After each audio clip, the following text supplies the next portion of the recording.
নির্বাচনে এরা তো ভোটই পায় না, এরা পার্লামেন্টের মেম্বার থাকার যোগ্য নয়। বিএনপির চেয়ারপারসন বেগম খালেদা জিয়া কি আবারও নির্বাচন করবেন? তিনি কি নির্বাচনের জন্য যথেষ্ট ফিট? এসব প্রশ্ন ঘিরে দেশের রাজনৈতিক অঙ্গনে চলছে নানামুখী গুঞ্জন।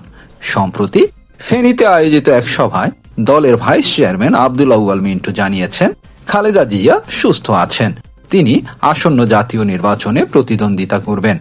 এর আগে বিএনপির মহাসচিব মির্জা ফখরুল ইসলাম আলমগীরও অভ্যুত্থানের পরপরই সেই বছরের 10 আগস্ট ভারতীয় সংবাদ মাধ্যম এনডিটিভিকে জানিয়েছিলেন, শারীরিকভাবে ফিট থাকলে ম্যাডাম নির্বাচনে আসবেন। ভোটের রাজনীতিতে একক আধিপত্য। খালেদা জিয়ার নাম শুনলেই একটি বিষয় স্পষ্ট হয়ে যায়, তিনি ভোটের মাঠে কখনো হারেননি। তিনি ভোটের মাঠের একচ্ছত্র অধিপতি।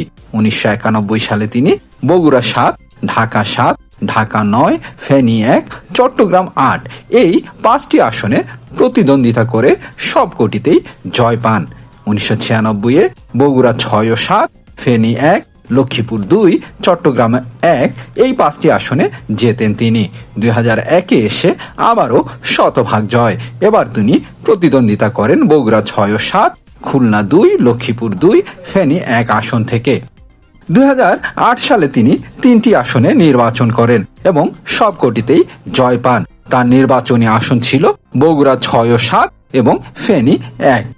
অর্থাৎ 1991 থেকে 2008 পর্যন্ত 4টি জাতীয় নির্বাচনে অংশ নিয়ে 16টি আসনে দাঁড়িয়ে 16টিতেই জয়ী হয়েছেন তিনি।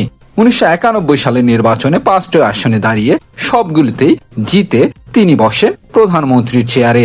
দেশ ফিরে পায় সংসদীয় গণতন্ত্র। তিনি বলেন, এই নির্বাচনের মাধ্যমে স্বৈরাচারী সরকারের পতন ঘটেছে। 2001 সালের নির্বাচনে তিনি আবারও 5টি আসনে জিতে ক্ষমতায় আসেন। এমনকি 2008 সালের নির্বাচনে, যেটিকে বিএনপি সাজানো নির্বাচন বলে দাবি করেছিল, সেখানেও 3টি আসনে প্রতিদ্বন্দ্বিতা করে 3টিতেই জয় পেয়েছিলেন তিনি। এমন নির্বাচন যেখানে হারানোর সম্ভাবনা ছিল উঁচু, সেখানেও তিনি ছিলেন বিজয়ী। বাংলাদেশের ইতিহাসে এমন কোন রাজনীতিক নেই যিনি যতবার ভোটে দাঁড়িয়েছেন ততবারই জয়ী হয়েছেন, তাও আবার একাধিক আসনে।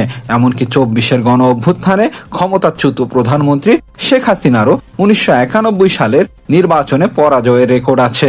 ঢাকা শহরের তখনকার তরুণ নেতা সাদেক হোসেন খোকা এই নির্বাচনে আওয়ামী লীগের নেত্রী শেখ হাসিনাকে পরাজিত করে সকলকে চমকে দিয়েছিলেন। খোকা ওই নির্বাচনে 76,601 ভোট পেয়ে বিজয়ী হন, আর শেখ হাসিনার প্রাপ্ত ভোট ছিল 49,362।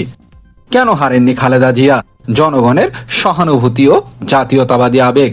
জিয়াউর রহমানের মৃত্যুর পর দেশ জুড়ে এক আবেগ তৈরি হয়েছিল। খালেদা জিয়া সে আবেগের ওপর দাঁড়িয়ে নেতৃত্ব দিয়েছিলেন, কৌশলে নয়, দায়িত্বের জায়গা থেকে। আপোষহীনতা। বিএনপির দায়িত্ব নেওয়ার পরই নানা প্রতিকূলতার মুখে পড়েন খালেদা জিয়া। দল ঐক্যবদ্ধ রেখে এরশাদের স্বৈরশাসনের বিরুদ্ধে আন্দোলন গড়ে তোলেন তিনি। এরশাদের শাসনের বিরুদ্ধে কোন রকম সমঝোতা না করেই আপোষহীন আন্দোলন করে গেছেন। ফলে এরশাদের পতন ত্বরান্বিত হয়। 1987 সাল থেকে খালেদা জিয়া এরশাদ হটাও এক দফার আন্দোলন শুরু করেন। একটানা নিরলস ও আপোষহীন সংগ্রামের পর 1991 সালের 27 ফেব্রুয়ারি অনুষ্ঠিত সংসদ নির্বাচনে সংখ্যাগরিষ্ঠতা পায় বিএনপি।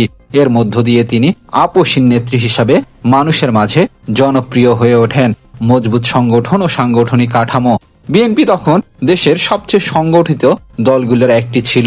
খালেদা জিয়া সেই শক্তিকে কেন্দ্রীভূত করে ভোটে পরিণত করেছিলেন বিজয়ে। নির্বাচনী অঞ্চল বাছাইয়ে পরিপক্কতা। তিনি সব সময় এমন আসন বেছে নিয়েছেন যেখানে তার জনপ্রিয়তা ও সংগঠনের অবস্থান ছিল সুদৃঢ়। বিশেষ করে বগুড়া, ফেনী ও চট্টগ্রাম ছিল তার নিরাপদ দুর্গ। খালেদা জিয়ার উত্থান যেভাবে একজন গৃহবধূ থেকে দেশের প্রধানমন্ত্রীত্ব অবধি বিএনপির চেয়ারপারসন বেগম খালেদা জিয়ার গল্পটা অনেকটা রূপকথার মতো। শুধু পার্থক্য এতটুকু, এটা বাস্তব।